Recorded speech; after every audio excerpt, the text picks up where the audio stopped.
Olá, alunos do IFP Campus Cocal. Aqui é a professora Ariane Lima, professora de História. Estou aqui para dar continuidade aos nossos estudos. Vamos estudar a Antiguidade Ocidental com a Grécia Antiga e Roma Antiga, iniciando pela Grécia. Bons estudos! Não podemos confundir a antiguidade grega com o país Grécia que existe hoje. Os gregos atuais não são descendentes diretos desses povos, que começaram a se organizar há mais de 4.000 anos atrás. Muita coisa se passou entre um período e outro, e aqueles gregos antigos perderam-se na mistura com outros povos. Depois, a Grécia Antiga não formava uma nação única, mas era composta de várias cidades que tinham suas próprias organizações políticas, sociais e econômicas. Bom, gente, nós vamos ver na nossa aula exatamente que Grécia Antiga é essa. Os gregos antigos não eram aqueles que habitavam uma porção de território delimitada, como ocorre na atualidade. Era, sim, aqueles que falavam o grego.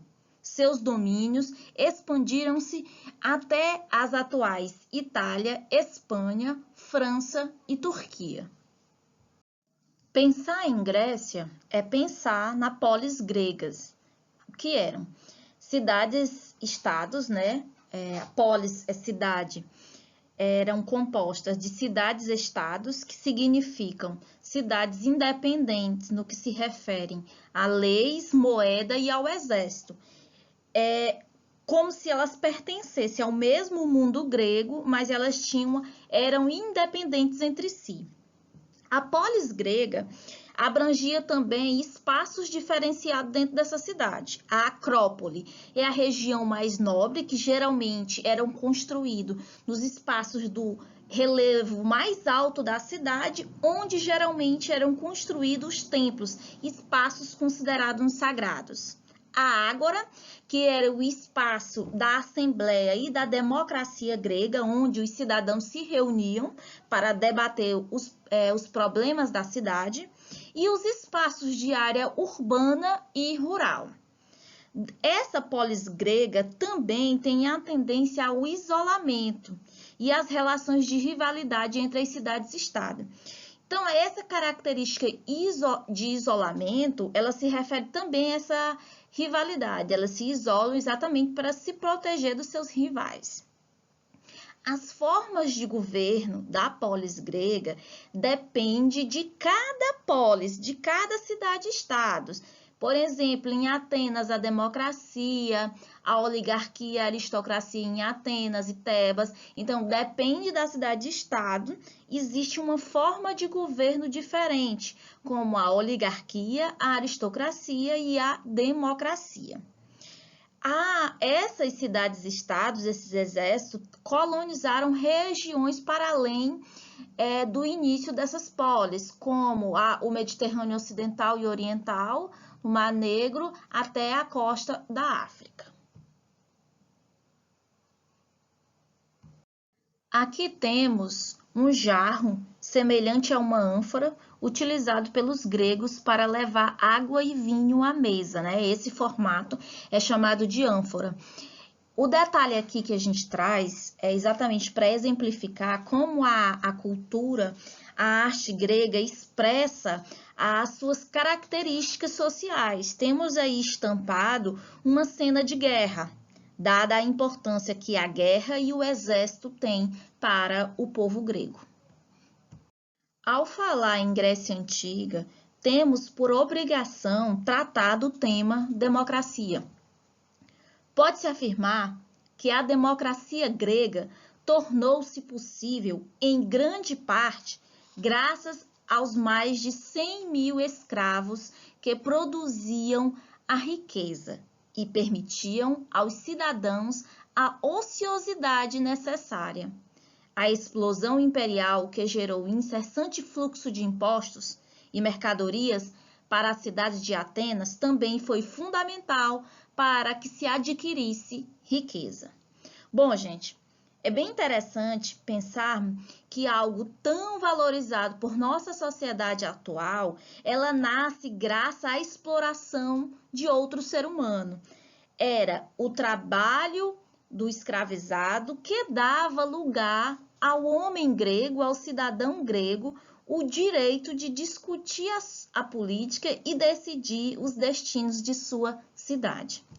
Temos aqui exemplificado as duas estruturas da forma de governo nas duas principais polis gregas, as cidades-estados Atenas e Espartas.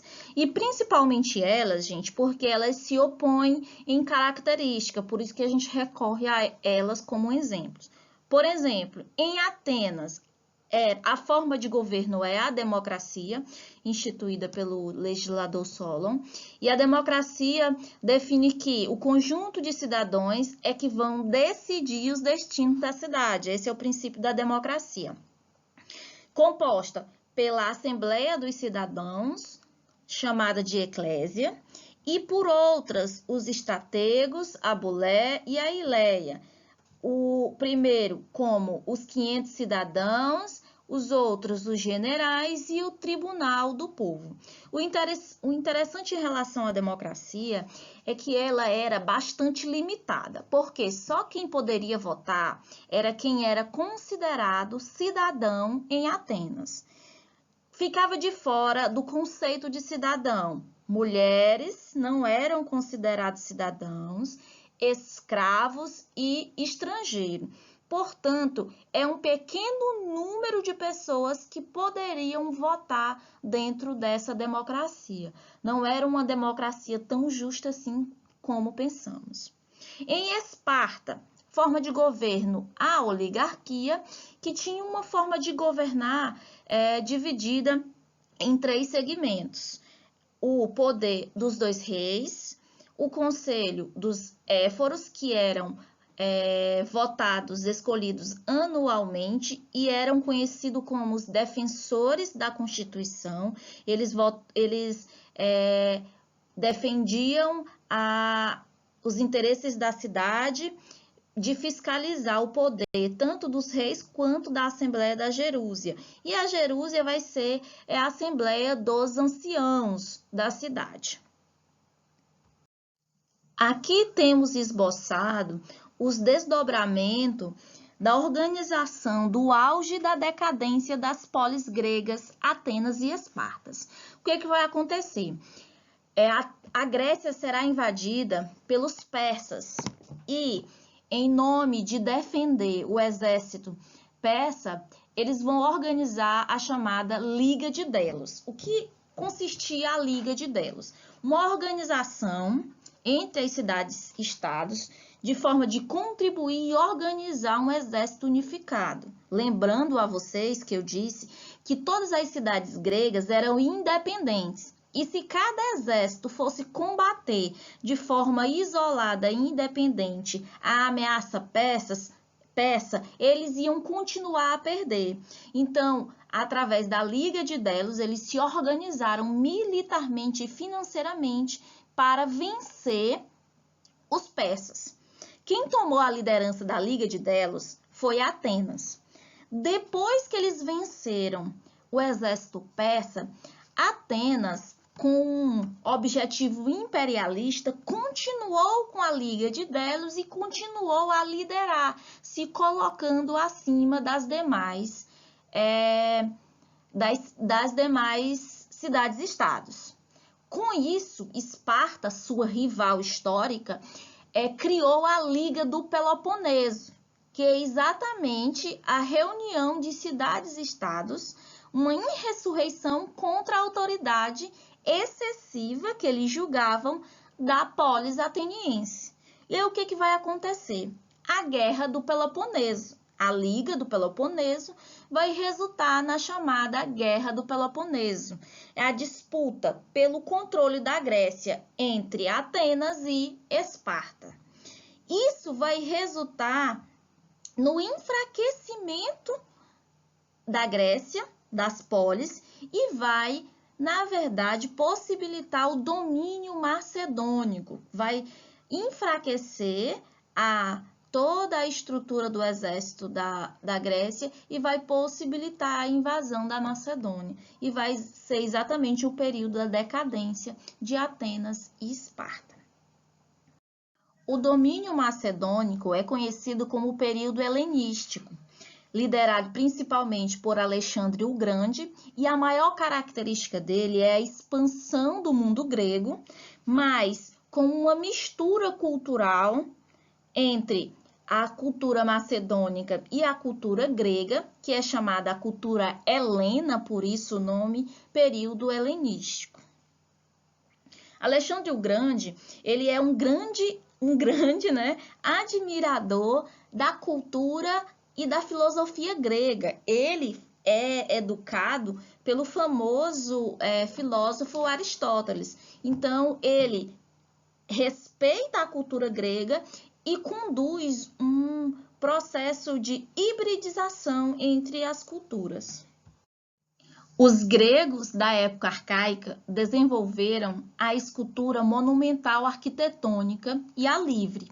Ambas manifestaram, desde o princípio, profundo interesse pela figura humana, e assim como no início, as representações eram hieráticas e pouco expressivas. No período clássico, evoluíram para um sensível naturalismo e idealização. Na época helenística, a obsessão pela perfeição formal da anatomia humana foi substituída pela valorização do indivíduo como um ser diferenciado e generalizou-se o retrato de pessoas de todas as idades. Bom, gente, a estética grega, ela vai influenciar várias épocas. Não é à toa que no período do Renascimento, o humanismo grego vai ser retomado. Essa expressão do corpo e valorização do corpo será retomado. Será um grande legado. Trago agora para vocês um mapa mental que vai trazer os principais pontos que devemos lembrar sobre a Grécia Antiga. Primeiro, a localização, a região sul da Península Balcânica, é um solo pouco fértil, por isso eles não serão grandes agricultores, principalmente Atenas, que se localiza mais na região oceânica. O comércio será a principal atividade econômica por conta da caracterização desse solo. O povo grego, ele vai se organizar, ele vai surgir desses genos, comunidades agrícolas autossuficientes, que depois, com o aumento da população, esses genos vão se destituir e vão dar início a outras cidades. A cultura, um marco importante de se lembrar, é a filosofia, com as figuras de Sócrates, Platão e Aristóteles. A literatura, principalmente com Ilíada e Odisseia. A importância do teatro grego, que ainda hoje é uma referência. E a arquitetura monumental que a Grécia desenvolveu. A característica das cidades-estados com autonomia política, econômica, religiosa e cultural. As características de Atenas, enquanto a cidade-estado mais importante, a democracia excluía mulheres, escravos e estrangeiros. A sociedade era composta de cidadãos, metecos e escravos. Esparta, caracterizada principalmente dessa educação militar, homens eram voltados para guerras e assuntos públicos, e as mulheres, a sua principal função era criar futuros guerreiros, Eles tinham um culto ao corpo muito grande. A guerra do Peloponeso, que é exatamente contra o domínio ateniense e o poderio de Atenas na Liga do Peloponeso, e as guerras médicas, que foi a invasão persa, que Atenas conseguiu combater através da Liga de Delos. Essa Liga de Delos vai ser um problema, porque é para destruir a Liga de Delos, o imperialismo ateniense, que vai acontecer a Guerra do Peloponeso, que vai resultar em quê? No período helenístico. O período em que os macedônicos dominam a Grécia Antiga.